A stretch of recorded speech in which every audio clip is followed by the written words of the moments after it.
But I want to begin with two people who asked some very tough questions at last night's debate. That's Hugh Hewitt and Dana Bash. Hugh and Dana, we have to stop meeting this way. At least we're inside, though, where it is warm. So, so Hugh, who do you think won this debate, in your opinion? And has it changed since last night? No, I said this morning on New Day to Chris Cuomo, I thought Chris Christie won the debate last night, and that the silver went to Jeb Bush, and that there was a tie for the bronze between Marco Rubio and Ted Cruz. I just was in a green room with Carly Fiorina. She had a very good night. She was the only one to bring up the person I can't talk about on your show, Don, so I'll just bring that. I brought your shirt tonight. But she went after Hillary more than anybody else, but I still think probably Chris Christie did himself the most good last night. All right, well, let's continue on with that because you had strong reaction. By the way, you were supposed to give me that T-shirt and you didn't. I brought it and you were gone. I want to know why Hugh Hewitt has a Hillary Clinton T-shirt, but I guess we can talk about that in the break. Dana, thank you very much. But Hugh, you had some strong reaction from the audience after one question last night. Listen to this. Yep. So you are okay with the deaths of thousands of innocent children and civilians? It's like... You got it. You got it.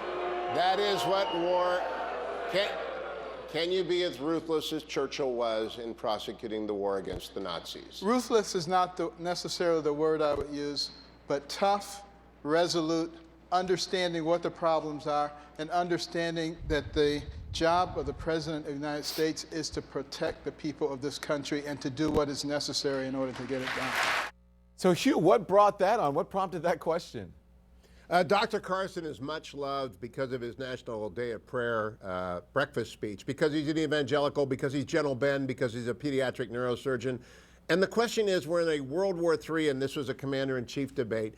Does he have it in him to be ruthless? Clementine Churchill said of her husband, Winston Churchill, that he could do the job because he was lethal.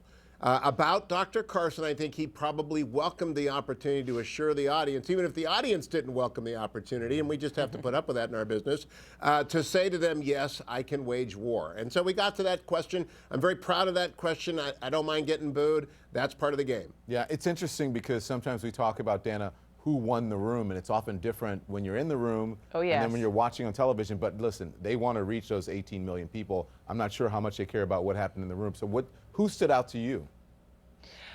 You know, I definitely think just in the way he was different than any other debate, Jeb Bush.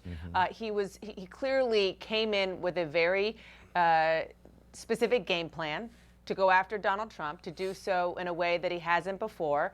I don't know, maybe it was a political Hail Mary. It appeared that he was trying to send signals to maybe his current donors who are panic kind of left the stage a long time ago. It's much tougher than that. But even especially the many donors are the establishment who are out there who haven't gotten into the game yet, so, you know, trying to appeal to them.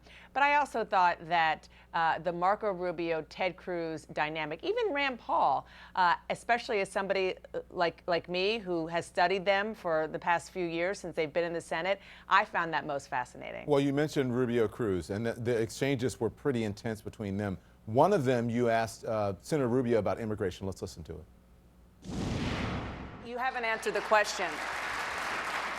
You just described a very long path, but does that path end at citizenship? Oh, but I've answered that question repeatedly. I am personally open, after all of that has happened, and after 10 years in that probationary status where all they have is a work permit, I personally am open to allowing people to apply for a green card. You know, there was a time for choosing, as Reagan put it, where there was a battle over amnesty, and some chose, like Senator Rubio, to stand with Barack Obama and Chuck Schumer and support a massive amnesty plan. Others chose to stand with Jeff Sessions and Steve King and the American people and secure the border. The path to citizenship, I mean, that is a political hot topic in the Republican Party. I wonder, who do you think came out on top in that exchange? And more importantly, whatever happened to a yes-no answer, right? I kept waiting for him, yes, I still do support I tried. it. Yeah. I tried, especially not on this. Yeah. I knew I wasn't going to get a yes or no answer, but we did get sort of his flavor of yes, so to speak. This is, as you said, a hot topic, has been for almost a decade now within the Republican electorate, ever since George W. Bush tried very hard to do just that, to get a path to citizenship for the 11 million or so undocumented immigrants in this country. Marco Rubio tried. He got way out over his skis on this issue politically a couple of years ago. He did sign on, not just sign on, he co-authored a bill with Democrats. At the time he was doing it because Mitt Romney had just lost big time among Hispanics, and he felt that it was his responsibility to try to fix the problem if Republicans were going to get Hispanics back into the fold. But fast forward to where we are now, it's a political liability. He knew it was a possibility. It is a very big liability. And the reason why that was a moment is because this was the 5th Republican debate. Although Rubio talks about it on the campaign trail only because he's asked about it, this is the first time he's been asked directly about it. And so this was 18 million people able to hear, oh, he supports that? Yeah. And then, of course, Cruz coming in for the kill, calling it amnesty, which is the worst thing you can hear if you're a Republican voter. Back now to Mr. Hewitt. So I want to play this as an interesting question and answer exchange between you and Donald Trump. Dr. Carson just referenced the single most important job of the president, the command, the control, and the care of our nuclear forces. And he mentioned the Triad. The B-52s are older than I am. The missiles are old. The submarines are aging out. It's an executive order. It's a commander-in-chief decision. What's your priority among our nuclear triad? Well, first of all, I think we need somebody absolutely that we can trust, who's totally responsible, who really knows what he or she is doing. That is so powerful and so important.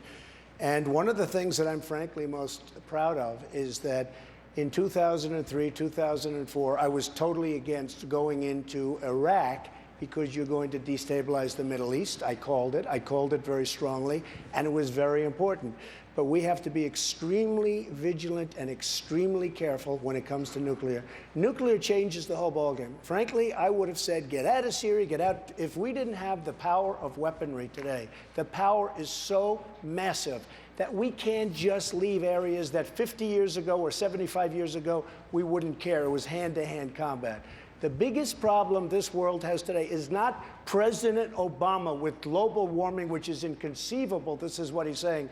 The biggest problem we have today is nuclear proliferation, and having some maniac, having some madman go out and get a nuclear weapon. That's, in my opinion, that is the single biggest problem that our country faces Of the right three now. legs of the triad, though, do you have a priority? Because I want to go to Senator Rubio after that and I ask think him. to me, nuclear is just the power, the devastation is very important to me.